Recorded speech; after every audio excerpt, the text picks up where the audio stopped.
Footsteps echoed through the damp alleyway, heavy and deliberate. Nobody looked twice at Penelope Gallagher. To the residents of Boston's North End, Penny was just the fat, quiet girl who ran the corner bakery, always hidden beneath oversized cardigans and a timid, apologetic smile. People pitied her. Whispers in the neighborhood called her a tragic, lonely woman who ate her feelings. They were all entirely wrong. Dustin Rossi, the ruthless head of the city's most feared syndicate, didn't see a weak, chubby baker. When he stared into her dark eyes across a dimly lit interrogation room, he saw the one mastermind holding the digital keys to his absolute destruction. Morning sunlight filtered through the frosted glass of Sweet Crumb Bakery, casting a warm golden hue over the display cases filled with cannoli, sfogliatelle, and dusted croissants. Penelope Gallagher stood behind the counter, wiping down the espresso machine with practiced, rhythmic motions. She was a heavy woman, possessing a soft, round face, thick thighs, and a waist that she purposefully obscured beneath baggy, flour-dusted aprons. Her brown hair was perpetually tied in a messy bun, secured with a wooden chopstick. Customers came in for the pastries, but they also came for the subtle boost to their own egos. Standing next to plump, quiet, unassuming Penny made the ambitious women of the financial district feel powerful, and it made the local men feel aggressively protective or utterly dismissive. Penny preferred the dismissal. It was the greatest camouflage in the world. "Morning, Penny," chirped Clara Higgins, a regular who always ordered a skim latte while loudly complaining about her diet. Clara eyed the bear claws with tragic longing. "You look exhausted, honey. You need to get out more. Meet a nice man. You can't just bake your life away." "I'm all right, Clara," Penny replied, her voice a soft, breathy whisper. "Just trying to keep the inventory organized." "Well, you're a sweetheart. Don't let the world walk all over you," Clara said, taking her coffee and bustling out the door. Penny watched her go, the timid smile melting from her face, leaving behind an expression of cold, sharp calculation. If Clara only knew. When the clock struck 7 in the evening, the bakery closed. The open sign was flicked to closed, the shades were drawn, and the sweet aroma of vanilla was replaced by the low hum of heavy-duty servers hidden behind a false wall in the stockroom. The apron came off. Penny sat down in an ergonomic mesh chair that creaked slightly under her weight. She cracked her knuckles, the soft dimple flesh of her hands looking entirely incongruous, hovering over a blowing, custom-built mechanical keyboard.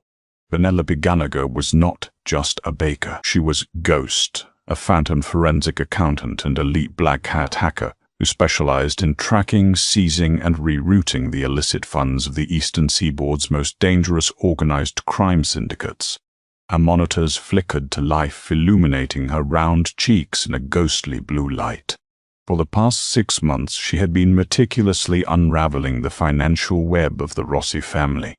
Dustin Rossi had taken over the syndicate 2 years ago after his father's sudden stroke. Dustin was a ghost in his own right, brutal, efficient, and obsessed with modernizing the mob. He didn't deal in street-level shakedowns. He dealt in offshore shell companies, cryptocurrency laundering rings, and real estate extortion. Penny's fingers danced across the keys. She wasn't just hacking into bank accounts, she was manipulating the routing algorithms of a private Swiss bank used by the Rossis. Tonight was the night. A transfer of $85 million pension funds stolen from a corrupt union boss and laundered through 3 shell companies in the Cayman Islands was scheduled to move into Dustin Rossi's primary untraceable ledger. "Let's see how smart you really are, Dustin," Penny murmured, her voice losing its breathy, timid quality, dropping into a confident, steady alto. With a final, decisive strike of the Enter key, the routing number altered. The code deployed, masking the alteration within the bank's own security updates. The $85 million didn't go to the Rossi ledger. It went into a digital purgatory, an encrypted holding account that only Penny could access. She leaned back, feeling the adrenaline spike in her chest. She had just stolen from the devil. and the devil was going to notice. Across town, in the penthouse of a luxury high-rise overlooking the Boston Harbor, Dustin Rossi threw a heavy crystal whiskey tumbler against a reinforced glass window. It shattered instantly, raining glittering shards onto the Persian rug. "Say that to me again," Dustin said. His voice was deathly quiet.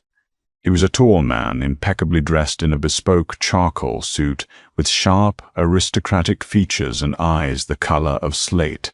Arthur Pendleton, his lead financial advisor, a man sweating profusely through his expensive silk shirt, trembled. "The funds, Mr. Rossi. But they didn't arrive." The routing was intercepted during the bounce through Geneva.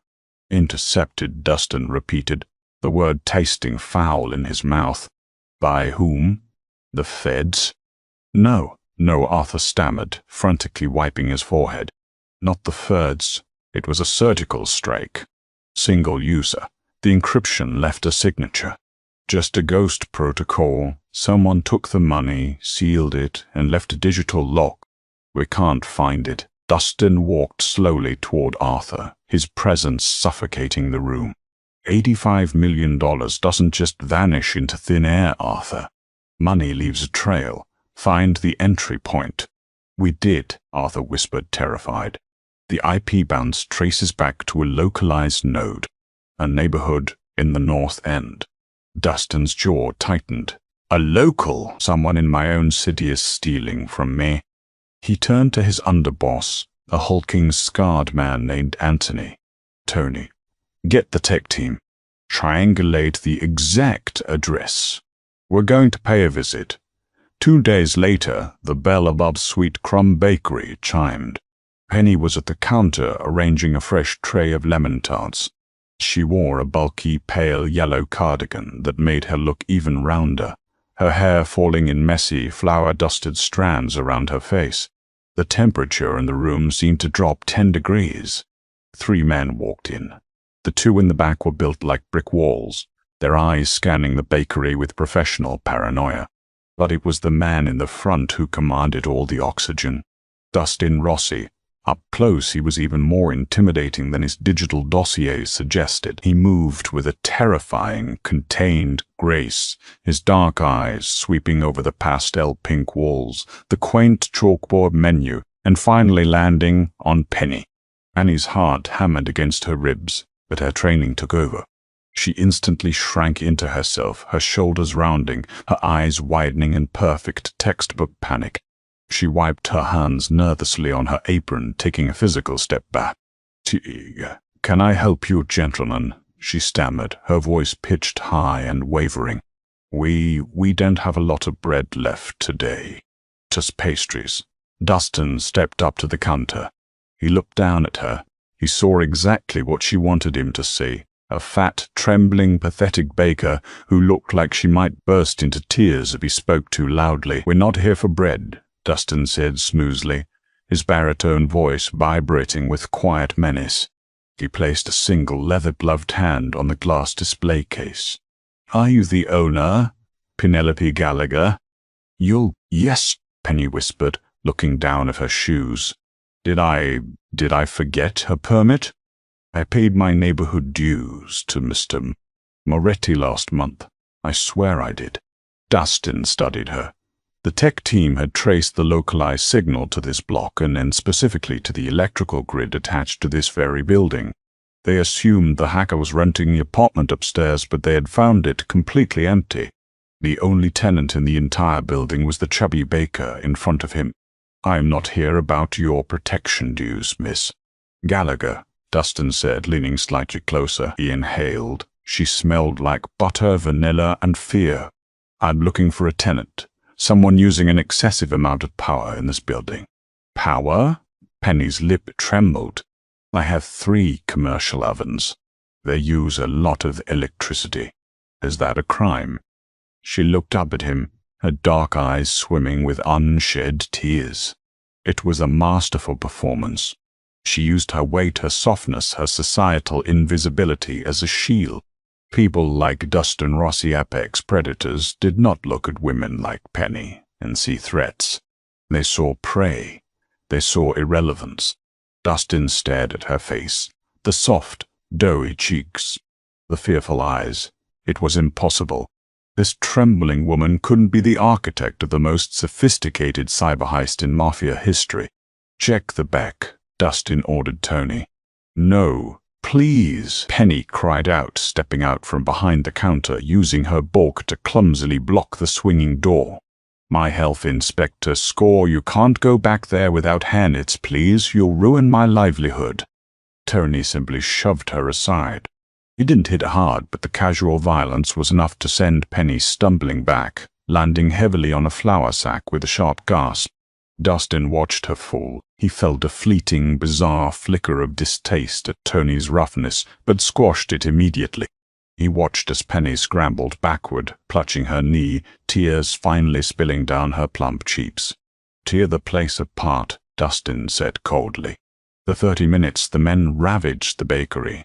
They smashed drywall, flipped tables, and kicked in doors. Penny sat on the floor, weeping loudly, rocking herself back and forth.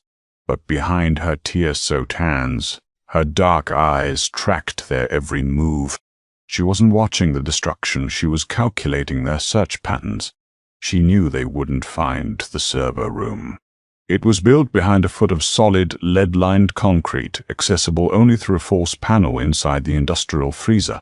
Tony emerged from the back, covered in flour and visibly angry. "Nothing, boss, just sugar and rats. The electrical pull is coming from the ovens."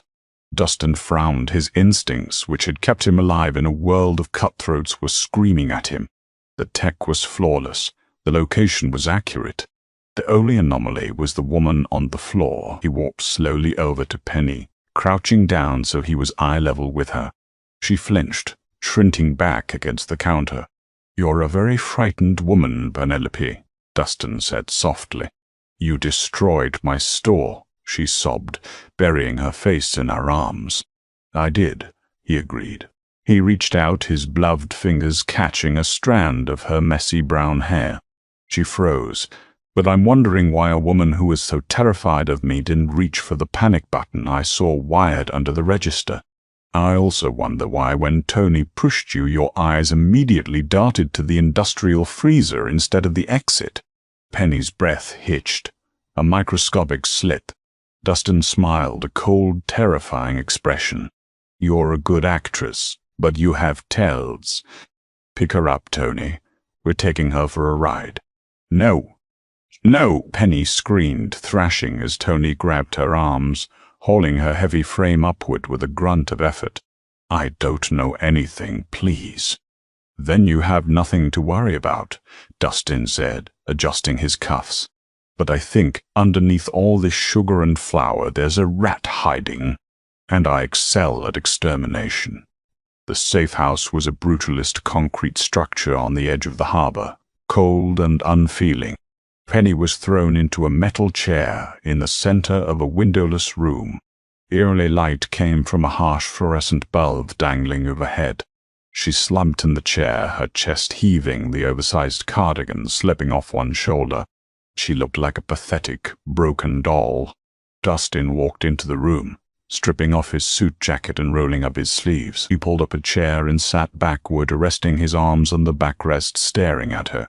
85 million, Dustin said, his voice echoing in the barren room. "That's what went missing, traced to your bakery." "I don't know what you're talking about," Penny cried, her voice raw. "I make cakes, I sell coffee. Please, Mr. Rossi, I'm just a nobody." Dustin leaned forward. "A nobody who pays her mob dues precisely on the 14th of every month, using a localized bank draft that avoids any digital footprint. A nobody whose tax records show a bakery operating at a net zero loss for 3 years, yet you never miss rent. A nobody who has 3 commercial ovens, but only orders enough flour to run 2. Penny stopped crying. The sudden cessation of her tears was so abrupt it made the room feel deafeningly silent. She kept her head down for a long moment. When she finally looked up, the timid, frightened rabbit was entirely gone. Her dark eyes were flat, calm, and chinningly intelligent. "You forgot the yeast," Penny said, her voice completely changed. The breathy, high-pitched squeak was replaced by a smooth, dark alto. Dustin froze. "Excuse me?" Penny sat up straighter in the metal chair, rolling her shoulders to release the tension of her fake cowering. She didn't look like a victim anymore. Despite her size, despite the flour on her face and the messy hair, she suddenly radiated absolute authority. "You checked the flour supply, but you didn't check the yeast invoices," Penny stated calmly. "If you had, you'd realize I'm over-ordering yeast by 40%. I sell the excess to a local brewery under the table. That covers the rent margin. If you're going to audit me, Mr. Rossi, do it properly." Dustin stared at her, genuinely taken aback. He let out a low, slow breath. Well, the fat girl speaks." Penny didn't flinch at the insult. She smiled. It was a razor-sharp, terrifying smile. "Yes, the fat girl. Nothing. The invisible girl. The one you walked right past. The one your gorillas shoved to the ground without a second thought. It's my greatest asset, really. Men like you are blinded by your own arrogance and superficiality. You look at me and see weakness. You see someone who eats too much because she's sad. You don't see a threat." "Are you a threat, Penelope?" Dustin asked, his hand drifting toward the holster at his waist. "I have $85 million of your money sitting in an encrypted vault that requires a rotating 256-bit key that only exists in my head," Penny replied, unblinking.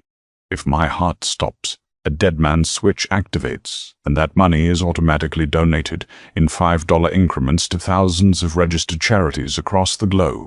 Good luck getting it back from the Red Cross."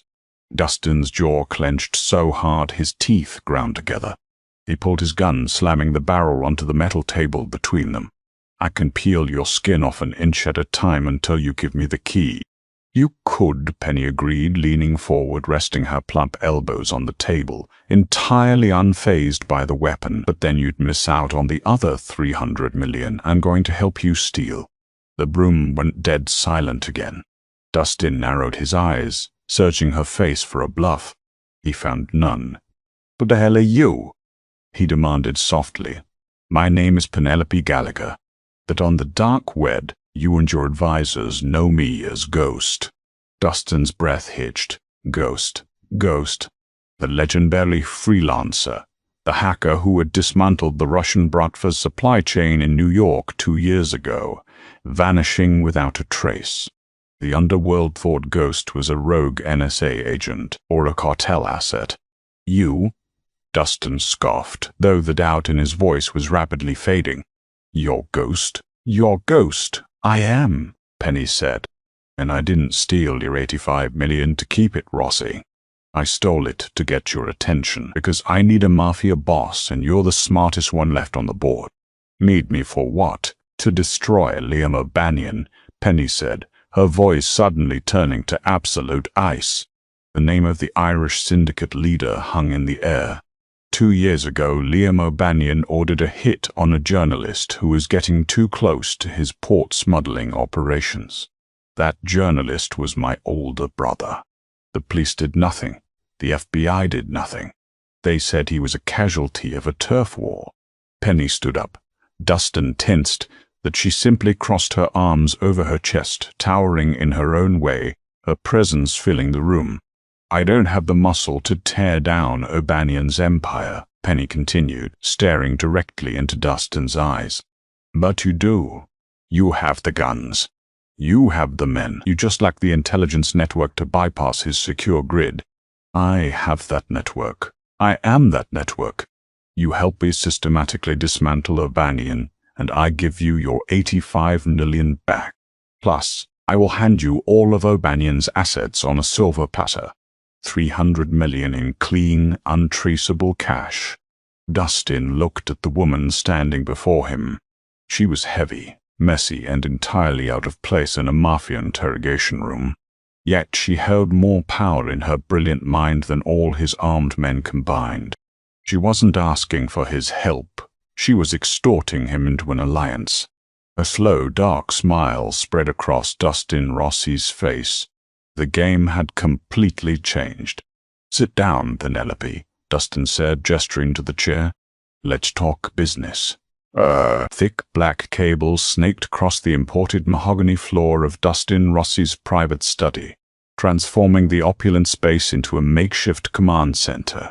Servers hummed with a low, vibrating intensity, casting an eerie blue glow over the walls lined with leather-bound first editions. Sitting in the center of the organized chaos was Penelope Gallagher. She had traded her flour-dusted cardigans for a simple, oversized black sweater and comfortable dark jeans, her bulk sinking into the plush leather of Dustin's executive chair. Her brown hair was still tied in that haphazard bun, but the timid baker was entirely gone. In her place sat a digital warlord. Dustin stood near the floor-to-ceiling window, a glass of amber whiskey loose in his grip, watching her. He had spent his entire life surrounded by predators, men who communicated through violence, and women who weaponized their beauty, starving themselves into sharp, angular perfection to survive the brutal ecosystem of the mob. Penelope was an anomaly. She possessed a soft, heavy body that society told her to hide, yet her mind was a steel trap, entirely lethal and utterly unyielding. The sheer confidence she exuded while her plump fingers flew across the mechanical keyboard was intoxicating. He realized with a strange jolt of dark amusement that he found her terrifying and deeply alluring. "You're staring, Rossi," Penny murmured, not looking away from the 3 cascading monitors in front of her. Her voice was smooth, carrying that rich, authoritative alto tone that still sent a shiver of surprise down his spine. "I'm observing an investment," Dustin replied smoothly, taking a slow sip of his drink. He pushed off the glass pane and walked up behind her chair, looking over her shoulder. Lines of green and white code reflected in his dark eyes. "Tell me you have something. We've been locked in this study for 48 hours. My men are getting restless. Tony thinks I've lost my mind, bringing a baker into the inner sanctum." "Tony is a blunt instrument," Penny said dismissively, tapping a final key. The screen shifted from a chaotic scramble of code to a crystal-clear satellite map of the Boston harbor. "You don't use a hammer to perform brain surgery, and right now, we are lobotomizing Liam O'Banion's entire supply chain." Dustin leaned closer, the scent of his expensive cedar cologne mixing with the faint, lingering smell of vanilla that still clung to Penny's skin. "Explain. O'Banion relies on the South Boston shipping terminals. Everyone knows that. But what you didn't know is that he isn't bribing the dock workers. He's manipulating the automated cargo manifest software," Penny explained, pointing a perfectly manicured, albeit slightly chubby, finger at a blinking red dot on the screen. "Every 3rd Tuesday, a shipment of unregistered military-grade armaments comes in from Belfast hidden inside crates of industrial farming equipment. The software is coded to flag those specific shipping containers as inspected and cleared before they even touch the dock." Dustin's eyes narrowed. "If we hit the docks, it's an open war. It will be a bloodbath. I told you I want to dismantle him, not start a street war that draws the FBI." "We aren't hitting the docks," Penny said, turning her chair slightly so she was looking up at him. They were mere inches apart. She didn't shrink back from his proximity. Instead, she held his gaze, her dark eyes flashing with dangerous brilliance. "I already rewrote the code, Dustin. I changed the destination manifest while the ship was still in the middle of the Atlantic." Dustin went completely still. "You did what? When O'Banion's men go to the terminal tonight to collect their $10 million worth of assault rifles and explosives, they're going to find a dozen crates of organic, fair-trade Irish potatoes," Penny smiled, a wicked, triumphant expression that transformed her round face into something fiercely beautiful. "The actual weapons have been rerouted to a private rail yard in upstate New York. A yard that, according to these digital property deeds I forged this morning, belongs entirely to the Rossi Syndicate. We didn't just disarm him, we armed you." Dustin stared at her. The audacity, the sheer brilliant bloodless violence of the maneuver. He reached out, his leather-gloved hand gently cupping her jaw. His thumb brushed over the soft curve of her cheek. Penny's breath hitched, a momentary flicker of the vulnerable girl beneath the armor, but she didn't pull away. "You," Dustin whispered, his voice dark and gravelly, "are a masterpiece, Penelope." Before the tension could snap, the heavy oak door to the study slammed open. Tony barged in, his face red, a thick vein bulging in his thick neck. "Boss, we got a problem." Dustin's hand dropped from Penny's face, his expression instantly hardening back into the ruthless syndicate boss. "Knocking is an acquired skill, Tony." "What is it?" "O'Banion," Tony grunted, eyeing Penny with blatant distrust. "His men just tore apart the South Boston docks. They didn't find their cargo, but Liam didn't call the dockmaster. He called us." "Yes?" Dustin stepped away from the desk, buttoning his suit jacket. He left a message with the front desk at the Continental Hotel. "He wants a sit-down tomorrow night." "The annual charity gala," Tony said, crossing his massive arms. "He knows we had something to do with the missing shipment. Word on the street is he's bringing his top enforcer, Declan Sullivan." Dustin cursed under his breath. "If O'Banion knows we took the guns, then there's a leak." Penny's reroute was digital, invisible. Someone on our side had to have tipped him off that we were moving against his supply line. Penny turned back to her monitors, her mind already racing. "A mole. That means the gala isn't a sit-down. It's a trap." "Cancel the appearance, boss," Tony urged. "We bunker down. We find the rat." "No," Penny interrupted, her voice ringing out clearly. She stood up. Despite being shorter and significantly heavier than the two Mafia enforcers in the room, she commanded the space. "If you don't show up, you project weakness. O'Banion will know he has you spooked." "We go to the gala," Tony scoffed, taking a menacing step toward her. "Listen here, Betty Crocker. You might be able to type fast, but you don't know the streets. You don't tell the boss what to do." Dustin raised a single hand, stopping Tony in his tracks. "Let her speak." Penny didn't flinch at Tony's intimidation attempt. "O'Banion thinks he has the upper hand because he has a mole in your organization. But he doesn't know about me. I'm a complete ghost to him. He's bringing Declan Sullivan, his lieutenant. Sullivan's phone is the central hub for O'Banion's entire operation. If I can get within 3 feet of Sullivan with a localized RFID skimmer, I can clone his device. We won't just find out who your mole is. We'll have the keys to O'Banion's entire kingdom." Dustin looked at her, his dark eyes calculating the immense risk. "You're talking about putting yourself in the middle of a mafia summit, surrounded by armed men who would gladly put a bullet in your head if they knew who you were.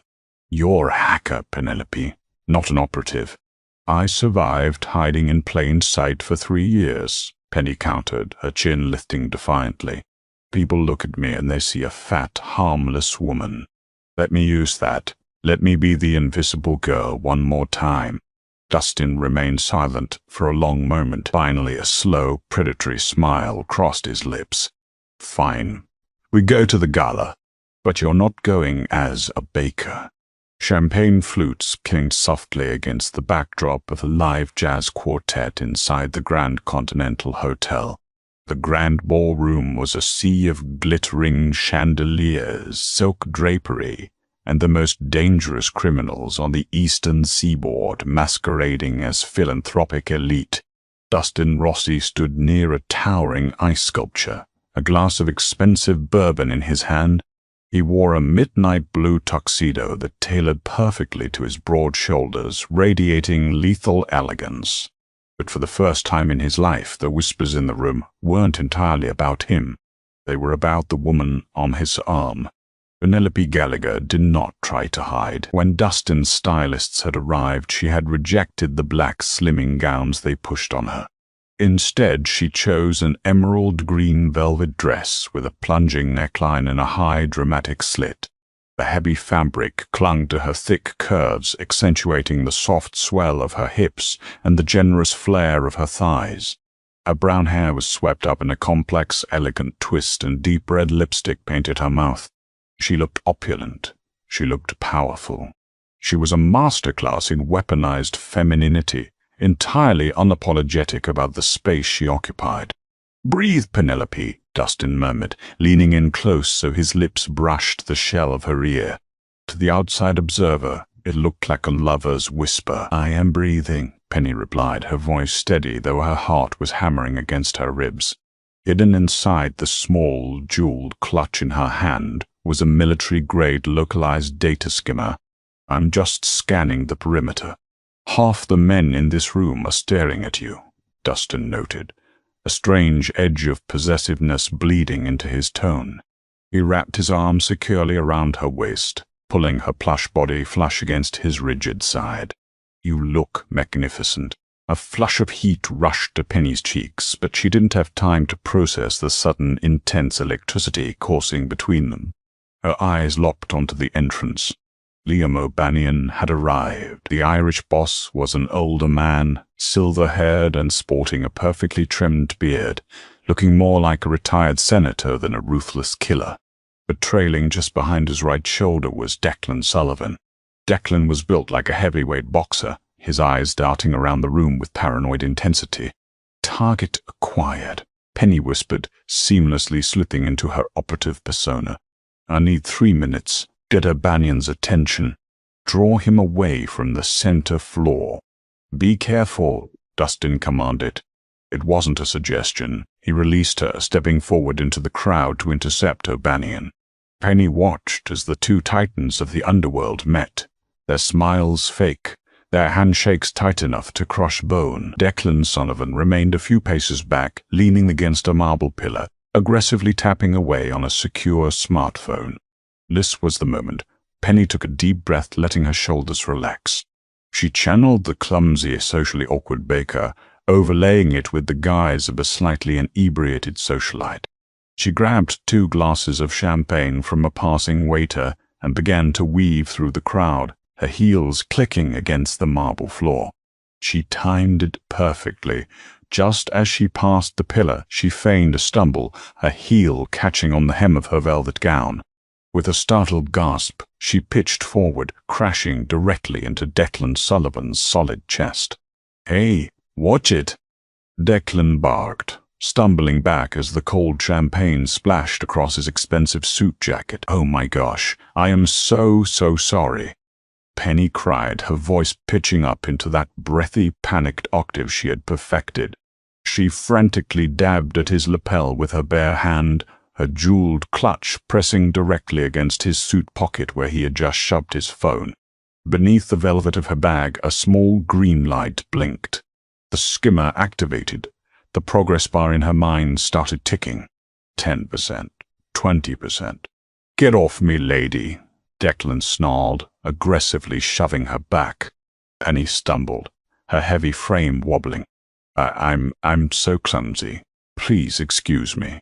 "It's the heels," she stammered, their eyes wide with fabricated terror. 40%, 50%.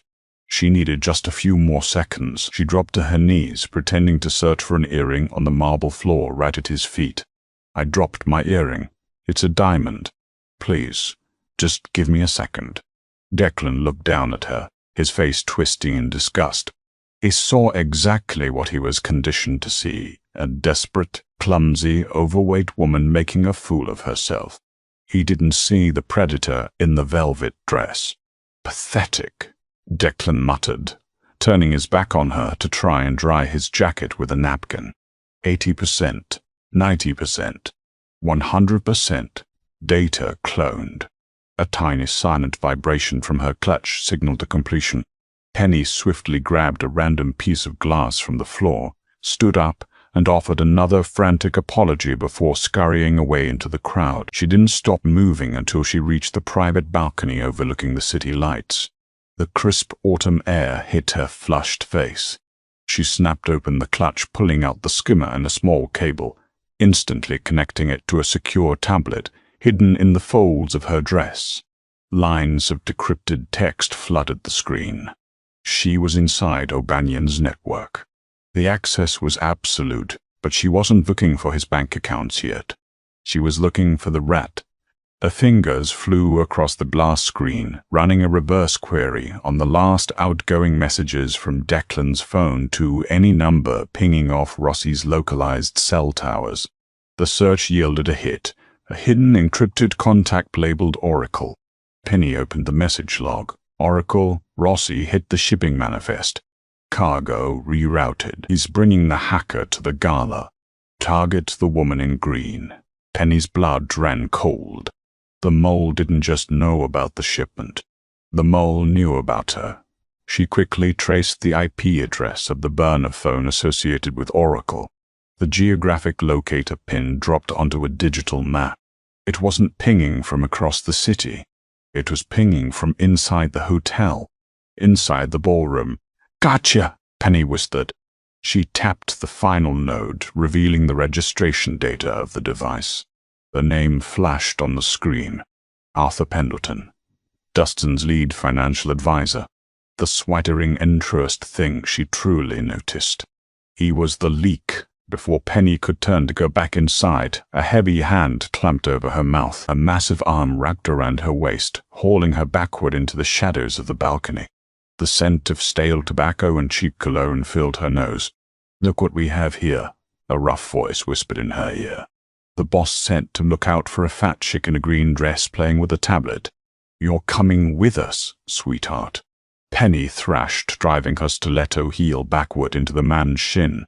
He grunted, loosening his grip just enough for her to rip the tablet free and smash it against the brick wall, shattering the screen and destroying the local drive so O'Banion couldn't reclaim his cloned data. "You stupid bitch," the man snarled, grabbing her hair. As she was dragged toward the service stairs, Penny managed to scream just one word. "Dustin." Chaos erupted the second that single desperate cry cut through the ambient jazz and polite murmurs of the ballroom. Dustin Rossi didn't think. He simply reacted. The crystal bourbon glass slipped from his fingers, shattering against the marble floor, but he was already moving before the shards settled.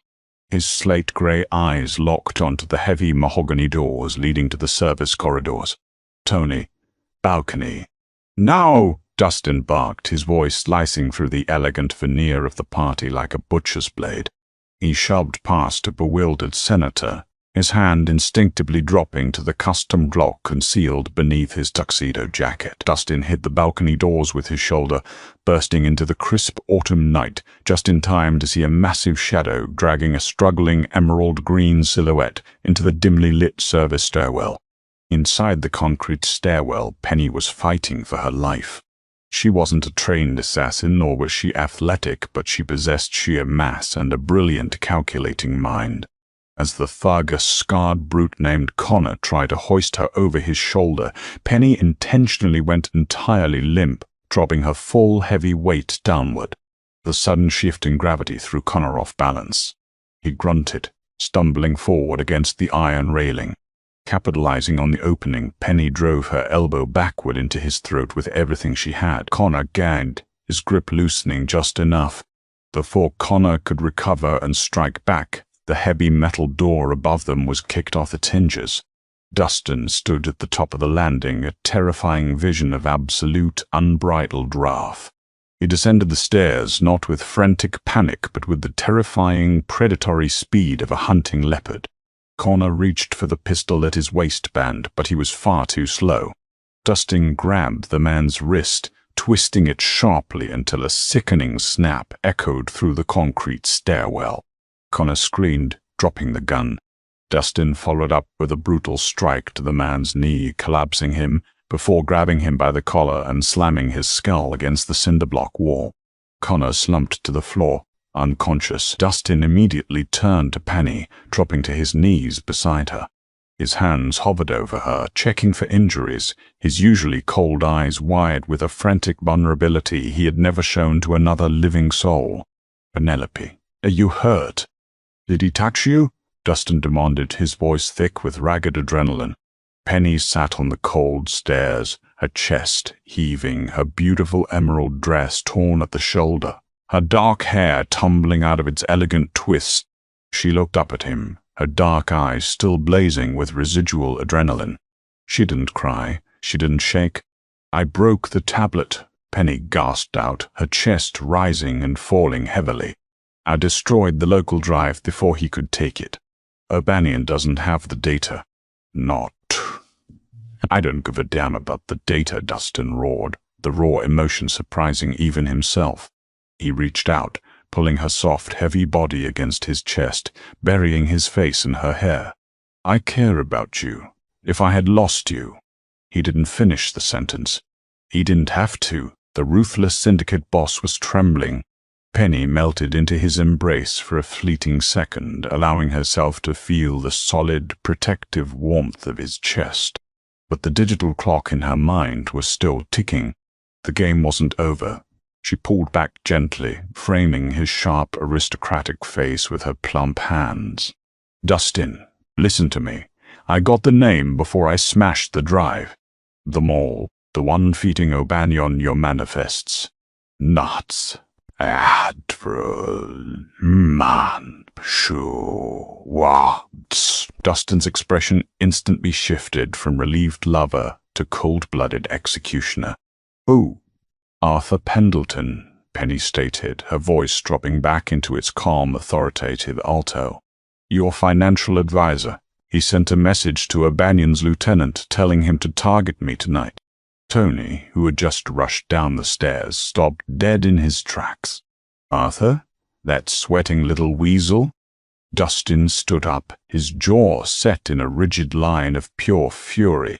He offered a hand to Penny, pulling her up with effortless strength. "Tony, clean up this trash," Dustin commanded, gesturing to the unconscious Connor. "Then lock down the ballroom exits. Nobody leaves. Find Arthur." "No," Penny interrupted, grabbing Dustin's arm. "If you kill Arthur now, O'Banion will know his spy is dead. He'll go to ground. He'll hide his assets. We need Arthur." Dustin looked down at her, his eyes narrowing. "He betrayed my family. He put a target on your back. I am going to peel him apart." "You will," Penny promised, a dark, wicked smile curving her red lips. The timid baker was entirely eradicated, leaving only the ruthless architect of digital ruin. "But first we are going to make him send one final message." 20 minutes later, the opulent penthouse of the Continental Hotel was transformed into a terrifying interrogation chamber. Arthur Pendleton sat tied to a heavy oak chair, sobbing uncontrollably. His expensive silk shirt was soaked in terrified sweat. Dustin stood by the window, silently smoking a cigarette, letting his sheer presence suffocate the room. But it was Penny who sat directly across from Arthur. She had removed her heels and was typing away on a fresh laptop Tony had procured from the hotel's security office. "Please, Mr. Rossi. They forced me." Arthur wept, straining against the zip ties. "O'Banion said he would kill my family. I only gave him shipping schedules, I swear." "You gave him me," Penny corrected softly, not looking up from her screen. "Which was a catastrophic miscalculation on your part, Arthur." She hit the enter key and turned the laptop around so Arthur could see the screen. It displayed his offshore bank accounts in the Cayman Islands. "You have $4 million stashed away, Arthur." "Your severance package, I assume," Penny said, her tone conversational and light. "Watch." "Watch." She tapped a single button. The numbers on the screen rapidly scrolled downward. 4 million. 2 million. 500,000. 0. Arthur screamed, thrashing in the chair. "No, my money." "What did you do?" "I donated it to a ferret rescue sanctuary in Montana," Penny replied smoothly, closing the laptop. "Now, you have precisely nothing, unless you do exactly as I say." Arthur swallowed hard, staring at the heavy, beautiful woman who held his entire life in her hands. What do you want me to do?" "You are going to text Declan Sullivan," Penny instructed, handing Tony a burner phone to hold up to Arthur's face. "You are going to tell him that Dustin's new weapon shipment, The one I stole has been moved to the abandoned shipping warehouse on Pier 41. You are going to tell him that Dustin is going there tonight, personally, with a minimal security detail to inspect the goods." Dustin turned from the window, tossing his cigarette into a crystal ashtray. "You're baiting a trap." "I am building a slaughterhouse," Penny corrected, looking up at Dustin.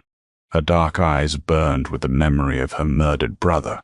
"O'Banion won't be able to resist taking you out and claiming the guns in one fell swoop. He'll bring his entire inner circle." "And when he gets there?" Tony asked, gripping the burner phone tightly. "When he gets there," Penny smiled, "I will lock the doors, and Dustin will introduce him to the new management."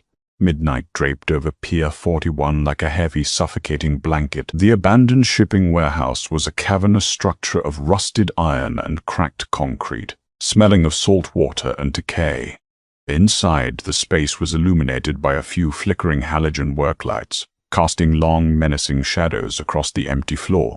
Dustin Rossi stood in the center of the warehouse, completely alone. He wore a dark trench coat over his tuxedo, his hands resting casually in his pockets. Hidden in the catwalks above, invisible in the oppressive darkness, Tony and 24 of Dustin's most elite enforcers waited with suppressed automatic rifles. But the true weapon wasn't on the catwalks. 3 miles away, safely secured in the subterranean vault of the Rossi Syndicate's primary safe house, Penelope Gallagher sat before a massive wall of monitors. She was plugged directly into the city's fiber-optic grid, her fingers hovering over the mechanical keyboard. She had full control of the warehouse's automated security doors, the local cell towers, and, most importantly, Liam O'Banion's private banking servers. The heavy steel doors of the warehouse groaned open. 3 black SUVs rolled into the cavernous space, their headlights cutting through the gloom. The doors opened, and a dozen heavily armed Irish enforcers stepped out, fanning into a defensive perimeter. Finally, Liam O'Banion emerged from the lead vehicle, flanked by the hulking Declan Sullivan. O'Banion smiled, adjusting the lapels of his tailored coat. Well, well, the great Dustin Rossi. Standing alone in the rusted tomb, "Arthur said you'd be arrogant enough to come with a light crew, but this is almost insulting." "I don't need a crew to deal with a dinosaur, Liam," Dustin replied, his voice echoing off the concrete walls. "You've been bleeding my territory for a year. You ordered a hit on a journalist, Thomas Gallagher, bringing heat onto my city. You've become a liability." O'Banion chuckled darkly. "Thomas Gallagher was a pest. I swatted him. Just like I'm going to swat you tonight, take your newly acquired weapons, and absorb your entire operation." "Shoot him." Declan raised his weapon, aiming directly at Dustin's chest. "Penny, now," Dustin said smoothly into the hidden earpiece beneath his collar. Miles away, Penny struck the final key. Instantly, the massive rolling steel doors of the warehouse slammed shut with a deafening crash. Heavy magnetic locks engaged, sealing the building shut with tons of pressure. The local cell towers immediately jammed, cutting off all outgoing signals from O'Banion's men. O'Banion flinched, looking around wildly. "What is this?" "Break the doors." "You can't," Dustin said, taking a slow, measured step forward. "Those locks are digitally controlled. And you no longer have the digital high ground, Liam. In fact, you no longer have anything." Above them, the warehouse ancient public address system crackled to life. Penny's smooth, dark voice filled the massive space, echoing like a digital goddess passing judgment. "Liam O'Banion." Penny's voice rang out, sending a visible shiver down Declan Sullivan's spine. 2 minutes ago, an automated algorithm bypassed your biometric firewalls in Zurich. Your offshore accounts have been drained. Your shell companies have been dissolved and reported to the IRS. Your legitimate real estate holdings have been anonymously transferred to the state of Massachusetts. As of this exact second, you possess exactly $0. O'Banion's face drained of all color. He pulled his phone from his pocket, frantically tapping the screen, but there was no signal. "Who is that? What is this trick?" "It isn't a trick," Penny's voice continued, cold and unyielding. "It is the consequence of your actions. You killed my brother Thomas. You thought he was a nobody. You thought his family was powerless. You look at people like me, people you deem weak, soft, or invisible, and you dismiss us. But the fat girl you ignored just dismantled your empire from a chair." Dustin smiled, a terrifying carnivorous expression. He raised his hand. The catwalks erupted in blinding spotlights, pinning O'Banion and his men in harsh, inescapable halos of white light. The red laser sights of 24 rifles painted the chests of the Irishing forces. O'Banion's men froze. They were outgunned, trapped, and, as they had just heard, completely unemployed. "Your boss is bankrupt," Dustin announced to the panicked enforcers. "He can't pay you. He can't protect you. Drop the weapons, and you walk out of here alive. Keep them raised, and you die in the dark."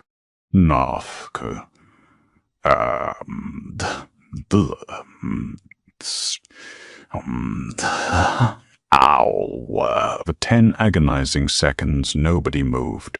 Then, one by one, the clatter of heavy weaponry hitting the concrete floor echoed through the warehouse.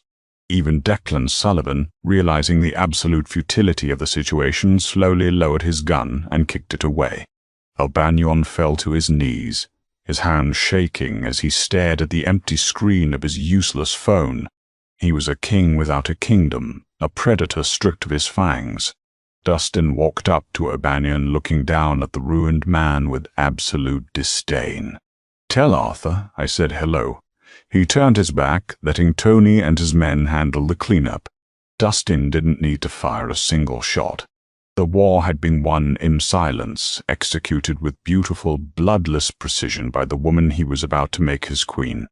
At that man, a week later, Sweet Crumb Bakery reopened its doors. The shattered display cases had been replaced, the pastel pink walls repainted, and the scent of fresh vanilla and yeast once again wafted through the north end. Penny stood behind the counter, icing a tray of chocolate eclairs. She wore a beautifully tailored crimson wrap dress that hugged her curves perfectly, paired with a crisp white apron. She no longer hid her body. She stood tall, her shoulders back, a quiet confidence radiating from her every movement. The bell above the door chimed. Dustin Rossi stepped inside. He wasn't flanked by guards. He was dressed impeccably in a charcoal suit, his dark eyes locking onto Penny with a hunger that had nothing to do with the pastries. He walked up to the counter, leaning forward, resting his forearms on the glass. "Good morning, Miss Gallagher," Dustin murmured, his voice rich and low. "Good morning, Mr. Rossi," Penny replied, a knowing smile playing on her lips. "I don't have any $85 million routing numbers today. Just fogliatelle. Keep the money. Consider it an investment in our new partnership," Dustin said, reaching out to gently trace the line of her jaw with his knuckles. "O'Banion is behind bars, courtesy of an anonymous tip to the FBI regarding his tax evasion. Arthur is no longer practicing finance. The board is cleared." Penny leaned into his touch, her heart beating a steady, powerful rhythm. "And what happens now, Dustin?" Dustin stepped around the counter, invading her space. He wrapped his arms around her thick waist, pulling her flash against his chest. He didn't care about the flower on her apron. He didn't care about the rules of his dark world. He looked at the brilliant, beautiful, dangerous woman in his arms, and he knew he had found his equal. "Now," Dustin whispered, his lips brushing against hers, "we rule the city. Together." He kissed her, a deep, claiming kiss that tasted of sugar, power, and absolute surrender. The mafia boss had walked into a bakery looking for a rat. Instead, he had found the only woman who could destroy him, and decided to give her his empire instead. If you loved this story of power, revenge, and hidden brilliance, please hit that like button. Don't forget to share this incredible mafia drama with your friends who love a fierce, brilliant heroine who outsmarts everyone. Subscribe to the channel and ring the notification bell so you never miss out on our thrilling, real-life inspired stories. Drop a comment below telling us what your favorite twist was, and let us know what kind of story you want to hear next. Your support keeps these stories coming.